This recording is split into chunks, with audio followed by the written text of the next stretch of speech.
రెండవ రోజు కొనసాగిన తెలంగాణ సమగ్ర శిక్ష ఉద్యోగుల నిరవధిక సమ్మె. నల్గొండ జిల్లా సమగ్ర శిక్ష ఉద్యోగుల సంఘం ఆధ్వర్యంలో జిల్లా కలెక్టర్ కార్యాలయం ముందు తమను రెగ్యులర్ చేయాలని డిమాండ్ చేస్తూ రెండవ రోజు కూడా నిరవధిక సమ్మెను కొనసాగించారు. ఈ సందర్భంగా పలువురు నాయకులు మాట్లాడుతూ తాము విద్యాశాఖలో సమగ్ర శిక్ష కాంట్రాక్టు ఉద్యోగులుగా నల్గొండ జిల్లాలో దాదాపుగా 1100 మంది వివిధ విభాగాల్లో గత 20 సంవత్సరాలుగా పనిచేస్తూ విద్యాశాఖ అభివృద్ధికి ఎంతో కృషి చేస్తున్నామని తెలిపారు. తమ న్యాయమైన డిమాండ్లు అయిన ఉద్యోగులందరినీ రెగ్యులర్ చేయాలని, అప్పటి వరకు పే స్కేల్ అమలు చేయాలని, ప్రతి ఉద్యోగికి జీవిత బీమా 10 లక్షలు, ఆరోగ్య బీమా 10 లక్షల సౌకర్యం కల్పించాలని, పదవి విరమణ చేసిన వారికి బెనిఫిట్స్ కింద 25 లక్షలు ఇవ్వాలని, ప్రభుత్వ మరియు విద్యాశాఖ నియామకాల్లో వెయిటేజ్ కల్పించాలని, అలాగే రీ ఎంగేజ్ విధానాన్ని ఎత్తివేయాలని డిమాండ్ చేశారు. ఈ నిరవధిక సమ్మెలో ప్రతిరోజు అధిక సంఖ్యలో పాల్గొంటూ ప్రభుత్వం హామీ ఇచ్చేంత వరకు కొనసాగిస్తామని సంఘం జిల్లా అధ్యక్ష కార్యదర్శులు మొలుగూరి కృష్ణ మరియు బొమ్మగాని రాజు తెలిపారు. కాగా నేటి సమ్మెలో వివిధ ఉపాధ్యాయ సంఘాలు మరియు వివిధ రాజకీయ పార్టీల నాయకులు పాల్గొని మద్దతు తెలిపారు. పీఆర్టీయూ జిల్లా అధ్యక్ష కార్యదర్శులు పణికుమార్, జానారెడ్డి, మాజీ అధ్యక్షులు భిక్షం గౌడ్, తపస్ జిల్లా నాయకులు సర్వోత్తమరెడ్డి, ధర్మ సమాజ్ పార్టీ జిల్లా అధ్యక్షులు తలారి రాంబాబు, కొంగరి లింగస్వామి, శంకర్, భారతీయ జనతా పార్టీ జిల్లా అధ్యక్షులు Nagam Varshith Reddy, bar association general secretary Mamidi Pramila, Kisan Morcha అధ్యక్షులు గోలి మధుసూదన్ రెడ్డి, ఎంఈఎఫ్ అధ్యక్షులు మామిడి సైదులు, మాల మహానాడు జాతీయ అధ్యక్షులు తాళ్లపల్లి రవి, డీసీటీసీడీపీ శంకర్ గౌడ్ తదితరులు హాజరై మద్దతు తెలిపారు. ఈ కార్యక్రమంలో రాష్ట్ర అసోసియేట్ ప్రెసిడెంట్ క్రాంత్ కుమార్, రాష్ట్ర కార్యదర్శి కంచెల మహేందర్, గౌరవ సలహాదారులు డి నీలాంబరి, వర్కింగ్ ప్రెసిడెంట్ కొండా చంద్రశేఖర్, మహిళా అధ్యక్షురాలు గుమ్మల మంజులారెడ్డి, మహిళా కార్యదర్శి సావిత్రి, అసోసియేట్ ప్రెసిడెంట్ వి సావిత్రి, కోశాధికారి పుష్పలత, సాయిలు, ఉపాధ్యక్షులు వెంకట్, జి వెంకటేశ్వర్లు, ప్రచార కార్యదర్శి చందపాక నాగరాజు, లలిత, కొండయ్య, యాదయ్య, యాట వెంకట్, ధారా వెంకన్న, శ్రీనివాస్, ఎర్రమల నాగయ్య, వి రమేష్, వసంత, సుజాత, నిరంజన్, వెంకటకృష్ణ, నాగయ్య తదితరులు పాల్గొన్నారు. ఇవాళ సమగ్ర శిక్ష ఉద్యోగులందరూ కూడా రోడ్డు మీద పడితే నిజంగా మాకు బాధ అవుతుంది. 24 గంటలు మా ఉపాధ్యాయులతో కలిసి జీవించే వాళ్ళు ఇవాళ గత కొన్ని రోజులుగా రోడ్ల మీద పడ్డారు. ఇవాళ ఈ సందర్భంగా గౌరవ ముఖ్యమంత్రి గారికి ఒకటే మా పీఆర్టీ సంఘ పక్షాన విన్నపం చేస్తున్నాం. మీరు స్వయంగా ముఖ్యమంత్రి కాకముందు వాళ్ళకు రెగ్యులర్ చేస్తామని హామీ ఇచ్చినారు. ఆ హామీ మేరకు వాళ్ళు డిమాండ్ చేస్తున్నారు. వాళ్ళ ఏకైక డిమాండ్ ఒకటే సార్, టైం స్కేల్ వర్తించండి. ఆ టైం స్కేల్ కనుక వర్తిస్తే నిజంగా వారు మీకు రుణపడి ఉంటారు. ఇవాళ జీవితంలో వాళ్ళు ఎవ్వరిని కూడా గుర్తిస్తలేరు. ఎన్నో సంబంధాలు 18 ఏళ్ల కింద ఎంత జీతం ఉందో గత సంవత్సరంలో పీఆర్టీ సంఘం పుణ్యాన ఒక 30% పీఆర్సీ పెంచి అన్ని డిపార్ట్మెంట్లకు వర్తించినాం. కానీ ఆ 30% దేనికి సరిపోతలేదు. గౌరవ ముఖ్యమంత్రి రేవంత్ రెడ్డి గారి మీద ప్రేమ అభిమానంతో ఇవాళ మీరు టైం స్కేల్ వర్తించి వాళ్ళందరినీ కూడా విద్యా వ్యవస్థలో విలీనం చేయాలని మనస్ఫూర్తిగా కోరుతున్నాం. ఎందుకంటే ఇప్పటిదాకా వాళ్ళ టెంట్లో సంఘీభావం తెలియజేయడానికి వచ్చినాం. కానీ ఆ సంఘీభావం నాకు కొట్టొచ్చినట్టు కనపడుతుంది. మరో తెలంగాణ ఉద్యమాలాగా మారుతుందా అయింది అనే విధంగా కూడా నాకు భయం కలుగుతుంది. అలాంటి మరో ఉద్యమాన్ని దిశగా తీసుకుపోవద్దని మా రాష్ట్ర సంఘం విపరీతమైన ప్రయత్నం చేస్తున్నారు. నిన్ననే గౌరవ డైరెక్టర్ దగ్గర వాళ్ళు కూర్చొని చర్చలు జరిపారు. కానీ వారికి మీరు సూటి అయిన సరి అయిన హామీ ఇవ్వకుండా ఏ డైరెక్టర్ కానీ, ఏ డిఓ కానీ, ఏ ప్రిన్సిపల్ సెక్రటరీ కానీ ఏమీ ఇవ్వలేరు. డైరెక్ట్ ఈ సందర్భంగా గౌరవ ముఖ్యమంత్రి గారే తప్పనిసరిగా వాళ్ళందరినీ పిలిపించుకొని మీకు మాట మీద నమ్మకం ఉంది, వాళ్ళకు మీరిచ్చిన హామీనే నెరవేర్చాలని మనస్ఫూర్తిగా కోరుతూ పీఆర్టీ సంఘపక్షాన వారికి వెన్నంటి ఉండి వాళ్ళకు సంపూర్ణ మద్దతు తెలియజేస్తానని కోరుతున్నాం. Thank you. అధ్యక్షులు డివిఎస్ ఫణికుమార్ మాట్లాడుతూ ఈరోజు ఈ సర్వశిక్ష రిలే నిరాహార దీక్షల శిబిరానికి రావడం, పూర్తి సంఘీభావాన్ని తెలియజేయడం జరిగింది. వాళ్లకు మేము ఒకటి సంఘపక్షాన ఈరోజు వరకు ఇక్కడ చేస్తున్నటువంటి ఎంఐఎస్లు, సిఆర్పీలు, ఎల్డిఏలు, పార్ట్ టైం ఇన్స్ట్రక్చర్లు, డెఫెండమ్ టీచర్లు, స్కావెంజర్లు, మెసెంజర్లు, ముఖ్యంగా కస్తూరిబా టీచర్లు అందరికీ పీఆర్టీ సంఘం పూర్తి స్థాయిలో సంఘీభావం తెలియజేసుకుంటూ సంఘం ఇంతవరకు వాళ్ళకు చేసేంత సేవ చేసింది. ఒక డిమాండ్ వాళ్ళని కోరుకోవాలని, మినిమం టైం స్కేల్ అనేది సాధించేంత వరకు వాళ్ళ వెనుకంబట్టి మేము వెంట నడుస్తామని, ఆ తర్వాత కూడా మినిమం టైం స్కేల్ ఇప్పించే రీతిలో పీఆర్టీ సంఘం వాళ్ళ కోసం మా ఎజెండా మనం రాసుకున్నాం. PRTU సంఘం మేనిఫెస్టోలోనే ఉంది. రేపు జరగబోయే ఎమ్మెల్సీ ఎన్నికల్లో మా పింగళి శ్రీపాల్ రెడ్డి గారు రాసుకున్నారు.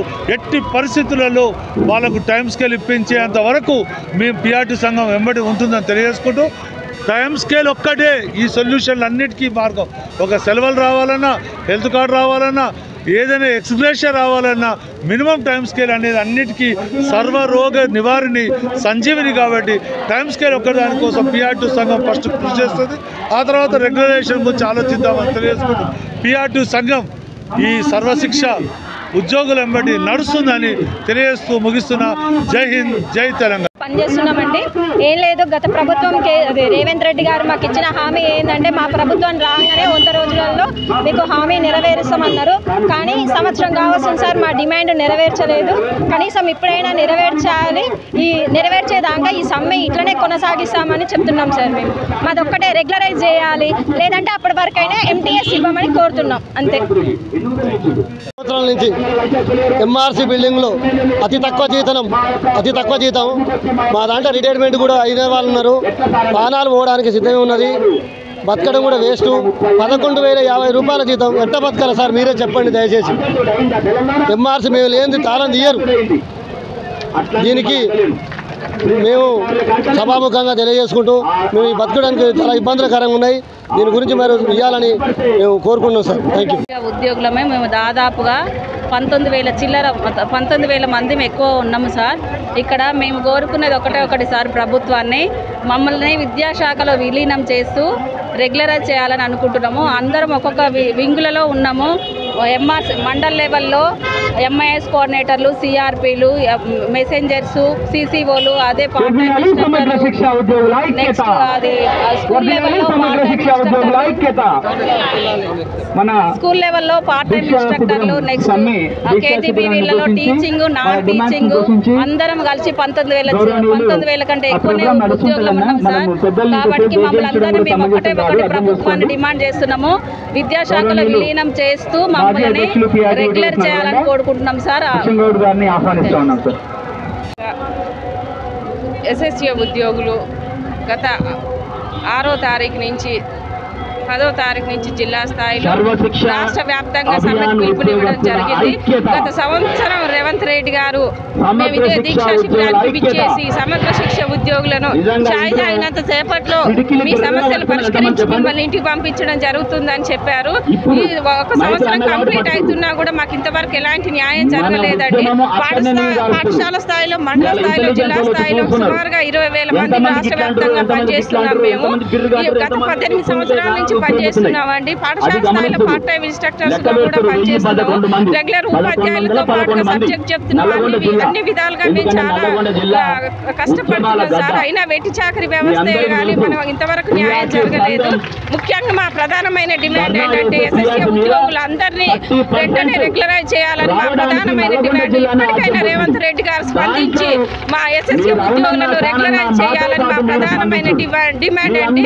రేవంత్ రెడ్డి గారు స్పందించకపోతే ఇప్పటికైనా మేము సమ్మెను విరమించే ప్రసక్తే లేదు. ఎన్ని రోజులైనా సరే మా ఉద్యోగాలు ఏమైపోయినా సరే కానీ మేము సమ్మెను విరమించే ప్రసక్తే లేదు. రెగ్యులర్ అయితే మా ప్రధాన డిమాండ్. దాదాపు స్టేట్ వైజ్గా 22,000 మంది మేము ఉన్నాం.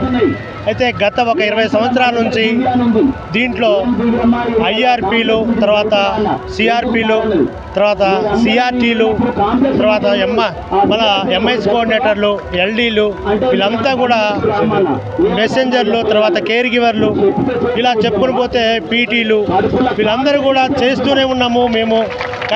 కనీసము ఎందుకంటే పనికి తగ్గ మాకు ఫలితం లేదు. అయితే ఇక్కడ జరిగేది ఏంటంటే అందరూ కూడా తీసుకునేది ఏంటంటే ఒక DSC మాదిరిగానే ఇక్కడ మాకు ఒక ఎగ్జామ్ ఉంటుంది, తర్వాత డిస్ట్రిక్ట్ సెలెక్షన్ ఉంటుంది. అంటే IRPలకైనా, తర్వాత ఇక్కడున్న CRPలకైనా, CRTలకైనా, తర్వాత ఇక్కడున్న MIS కోఆర్డినేటర్లకు కూడా వాళ్ళకు కూడా ఒక ఇంటర్వ్యూ ద్వారా వాళ్ళ సబ్జెక్ట్ అంటే సర్టిఫికేట్ ద్వారా తీసుకోవడం జరుగుతుంది. ఎందుకంటే మిత్రులారా, ఎందుకంటే ఈ మాట ఎందుకు చెప్తుంది, ప్రభుత్వం మమ్మల్ని ఎందుకు పక్కన పెడుతుంది? ఎందుకు కనీసము అందరికీ మొన్న కాంట్రాక్ట్ ఉద్యోగులకి రెగ్యులర్ చేసింది. మా దగ్గరకు వచ్చేసరికలుగా మాకు ఒక సమితి ప్రేమ చూపిస్తుంది. అయితే ఇదే ముఖ్యమంత్రి గారు గతంలో ఉన్నప్పుడు సెప్టెంబర్లో వారు ఏం చెప్పారు, మా శిబిరాలకు వచ్చేసి వరంగల్ కావచ్చు, తర్వాత హైదరాబాద్ కావచ్చు, ఇతర ఇతర ప్రాంతాలకు దరిదాపుగా 4-5 శిబిరాలకు వచ్చాయని చెప్పిన మాట ఏంటంటే టీ తాగినంత సేపట్లో మీకు సిగ్నల్ చేయొచ్చు, రెగ్యులర్ చేయొచ్చు అని చెప్పేసి మాతో చెప్పడం జరిగింది. కానీ ఈ గత ప్రభుత్వం అయితే అట్లా అయింది. ఈ ప్రభుత్వంలో అయినా మాకు ఖచ్చితంగా న్యాయం జరుగుద్ది, తర్వాత మేము రెగ్యులర్గా మా పోస్టులో మేము ఎంతో ఆశించి వీరికి మేము ముందుండి నడిపించాం. అయినా కానీ మమ్మల్ని దృష్టిలో పెట్టుకోకుండా సంవత్సరం నుండి కూడా మమ్మల్ని పట్టించకుండా కనీసం మా గురించి అసెంబ్లీలో కానీ లేకుంటే ఏదైనా ప్రస్తావన వచ్చినప్పుడు ఇదే ఉన్నప్పుడు అదే మన ఉద్యోగులు అయితే టీచర్స్లు అయితే వారికి డిఎల్ కానీ ప్రతి ఒక్కటి కూడా తొందరగా స్పందిస్తారు. కానీ మిత్రులారా ఈ సంఘాలు కూడా మాకు మా దగ్గరకు వచ్చి మాట్లాడే సంఘాలు ఒక్కరు కూడా ఎవరు కూడా మనకు చేతినివ్వటే పరిస్థితి లేదు. ఎందుకంటే ఇప్పుడు మేము చూస్తున్నాం మా కుటుంబాలు దాదాపు ఒక్కొక్కరు 20 సంవత్సరాలు దీని మీద ఆధారపడి కుటుంబాలు బతుకుతున్నాం. మా పిల్లలు చదువుకోవాలన్నా చాలా ఇలాన్న పరిస్థితిలో చాలా ఇబ్బందిగా ఉంది ఆర్థిక విధానం. ఎందుకు మేము మా గొంతెమ్మ కోరికనే కోరట్లేదు, మాకున్న దాంట్లో రెగ్యులర్ చేయమంటున్నాం. అందరూ కూడా ఇప్పుడు అందరికీ వయసు మీద పడింది, 50 సంవత్సరాలు పైబడి. దాన్ని దృష్టిలో పెట్టుకొని ప్రభుత్వానికి తెలియజేస్తాం. నిన్న మాత్రం చర్చలు జరిపారు, ఇంకా ముందుకు చర్చలు జరిపించి మామూలు తీసుకోవాలని చెప్పేసి మేము తెలియజేస్తూ